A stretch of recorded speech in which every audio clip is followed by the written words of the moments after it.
Hello, I'm Tai Hui, the Chief Market Strategist for Asia Pacific from J.P.Morgan Asset Management, and welcome to this video discussing key economic and investment themes from our third quarter 2023 Guide to the Markets Asia.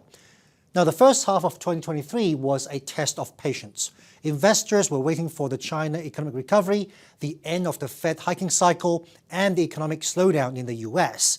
Yet they were left unsatisfied, as these key catalysts for the next move in investment markets are far from concluding.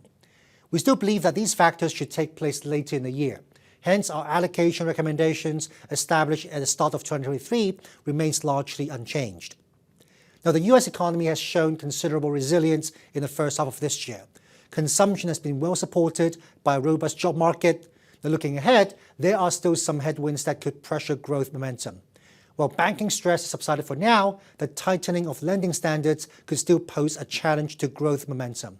Corporate investment is still likely to be the weakest link in the economy, as business confidence remains cautious. We still see a risk of a recession at the end of 2023 or early 2024 as a result of tight monetary policy.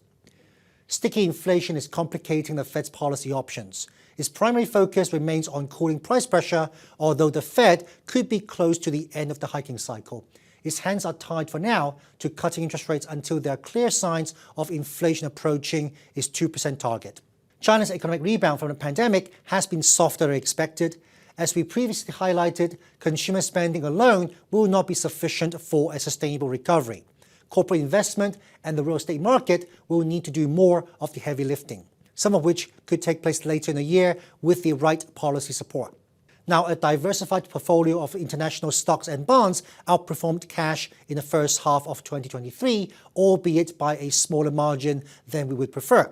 This trend is expected to continue in the second half of this year.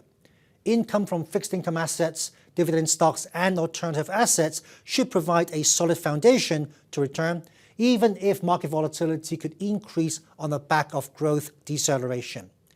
Now, although selected equity markets have outperformed fixed income in the first half of the year, the prospects of growth deceleration in the US and subsequent impact on global exporters can still pose a challenge to corporate earnings and pressure equities.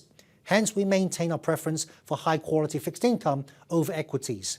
This points towards government bonds and high-grade corporate debt. Now, for equities, the first half of the year has been better for developed market equities, but there are still some challenges facing emerging markets, especially China.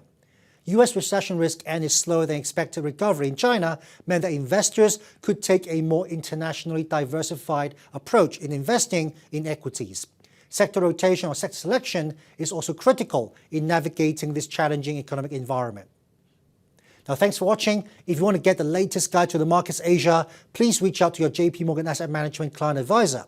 You can also visit our website or subscribe to our podcast on the Investors' Minds to get our latest views on the market and economy and discussions.